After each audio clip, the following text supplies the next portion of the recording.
News that impacts you and your community. 13 on your side Morning Plus starts now. Hi, good morning, everybody. Very nice to see you on this Tuesday morning. I'm Tanner Holbrook. Thanks for joining us on Morning Plus. We're going to start right off the bat here with the car meetup that you probably heard about, attracting dozens of cars across the city of Grand Rapids. Many of them we know happened over the weekend, even one ending with somebody shot. Of course, the videos circulating of the meetups showing many cars gathered, some even doing donuts on local freeways and downtown streets.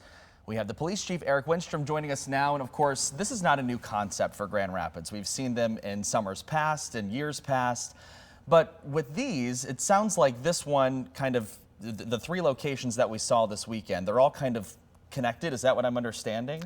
That's right. Yeah, this group, and like you said, this is not new to us. You know, in 2023, we saw the biggest spike in these since the pandemic, which is really when this whole trend started. And we had an easier summer last year, but this one was, we counted over 200 cars. Wow. And they stick together, they communicate, you know, over social media and give new locations that they're going to. And of course, we're talking about a young man who was shot, fortunately recovering, but we could have been talking about something much more tragic. Yeah, so again, this is this video that we're taking a look at. This is right at 196 and the 131 interchange. So are you saying all of these cars that we're seeing here, they're all involved in all of this? Well, some of these vehicles are actually stopped because they actually blocked the expressway there. They just blocked traffic altogether. But there were hundreds of vehicles that we counted that were voluntarily participating in this. They ended up at Centerpoint Mall, which was the incident of the shooting, and we counted over 200 vehicles. Wow. So, I mean, that is a lot of cars involved in all of this. Yeah. And of course, in our story from yesterday, you had mentioned that you kind of want to change the city code a little bit or work to get to there so that your officers have more resources to hold these people accountable when things like this happen. One of the things that you have talked about is maybe impounding some of those vehicles that show up to these car meetups. You know, how do you go about changing a city code like that to make things more to your advantage to help kind of hold these people accountable? Well, there's a process, and other communities have already gone through it. You know, we work with the city attorney's office, work with the city manager, and then discuss it with the elected officials to see if they want to actually change the municipal code. One of the interesting things that we saw this weekend as our officers were stopping a lot of the cars that were participating is that almost none were from the area. There were cars from the lakeshore, there were cars from Kalamazoo. In fact, one driver from Kalamazoo said, well, we don't do these anymore in Kalamazoo because they've gotten so good at cracking down on them that we decided to move it here. So that's a signal to us that Kalamazoo's doing something right. Take a look at their municipal code and thinking maybe if we can emulate that. Yeah, that was going to be my next follow-up, is if you were going to maybe chat with the people down at KDPS to see what they're doing there, and if so, have those conversations already started?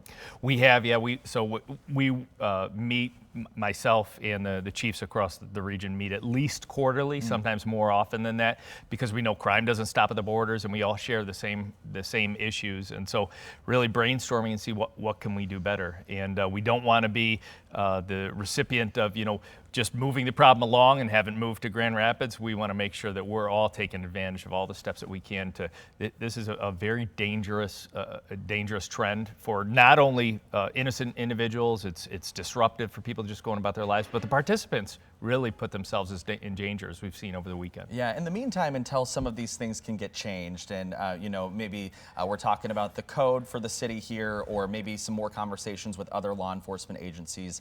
Until these things can get changed, what are you guys doing to help protect the people of Grand Rapids from these so-called car meetups? Well, we've done a great job, and statistically, we've been doing such a good job that they really don't come as often. Now, they were on the edge with where Centerpoint Mall is down on 28th Street in the Beltline, so that's technically inside the city. But unfortunately, it coincided with a SWAT incident that we had going on, and we had 20 to 30 officers that were dedicated there, so we just didn't have the personnel that we needed to address it. When we do have the personnel, we've been making a lot of arrests, we've been writing a lot of tickets, and when you hit people in the pocketbook or put them in jail, it really impacts their behavior moving forward. Yeah, so that was actually leading right into my next question. You know, you guys kind of were very busy over the weekend. Speaking of that incident that you were just talking about, you know, in our story yesterday, you mentioned that if police could have gotten there, you know, there was great police work being done across the city, but if police could have gotten there in time, one person may not have been shot in this scenario. Exactly. So right. is this a recruitment issue on that front, or what would you say, how do you remedy that? Well, fortunately, we are making huge strides in recruiting. The bottom when I got here was we were down to about 260 officers. We're now up to over 300 officers. We have 16 officers currently in training in-house that are about to hit the street in a couple weeks. So we've turned the corner on the numbers. This was sort of the perfect storm of just not quite enough officers. We've seen as few as 15 on the street for the entire city. Wow. We had about 30 that night, which is a good number, trending in the right direction, certainly getting better, but thankful for the work of the East Grand Rapids Police Department, the Sheriff's Department, and Kentwood, who all came and responded to help us in that incident. Yeah, and it sounds like you guys have great partnerships with all of those agencies. We do. Can you talk about the teamwork that you had to coincide with to kind of respond to these different incidences that you had over the weekend? Yeah, we meet at least once a month with the other agencies, talk about the problems that we share, how we can contribute to each other. We're the big police department in the area, but we realize that we can't do it alone. And we also meet with the state police. State police have a helicopter, they have an air unit which supports us, and unfortunately there wasn't a helicopter up at that time, but we've really seen that when the state police, the Sheriff's Department, us and our suburban partners all get together, we can address these very, very easily and very effectively. Yeah, you know, a lot of people, I'm sure you've seen the social media posts about the videos that we've been seeing here this morning from over the weekend. You know, a lot of people have been commenting that they're dangerous. Obviously, you've made those comments in the past, even in our story that we aired last night, you said that. What do you say to those people that are concerned about, I mean, instances like this? I mean, this is right here on the Medical Mile, right there downtown by DeVos. And I mean, there's fireworks being shot up there. I mean, people are concerned, and I know that you share those same concerns. So what do you say to those people that are concerned? Yeah, rightfully so. Well, I'll say I'm concerned too, and we're taking steps to address it.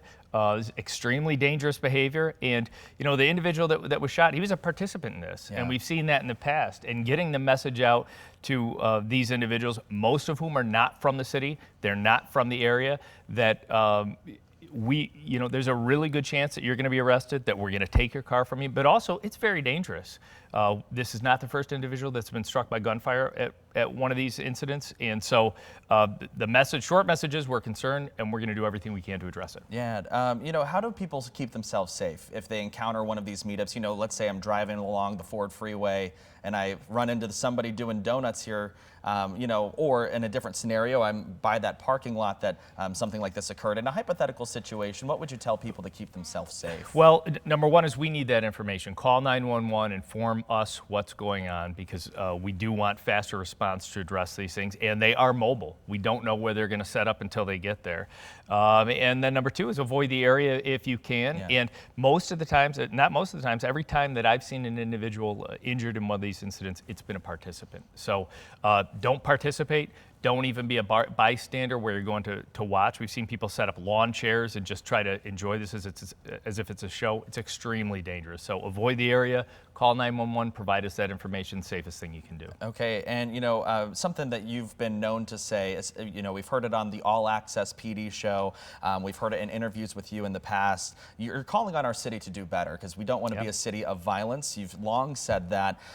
What or how can folks in Grand Rapids step up and do better in terms of these scenarios here, or just gun violence or car meetups in general?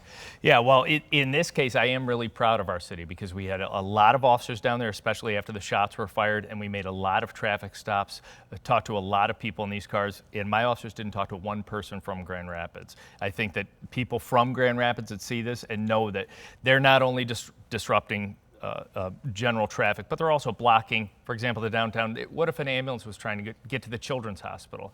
I mean, this is real disruptive behavior. It's disrespectful to our community. And so I was happy to see that there weren't Grand Rapids residents that were taking part, at least none that we interacted with. All right. Well, Chief Eric Winstrom, we appreciate your time this morning. And of course, we know that you guys are putting some measures in place to try and help alleviate some of the issues caused by these dangerous car meetups. So again, we appreciate your time. Thank you. Thanks, Tanner.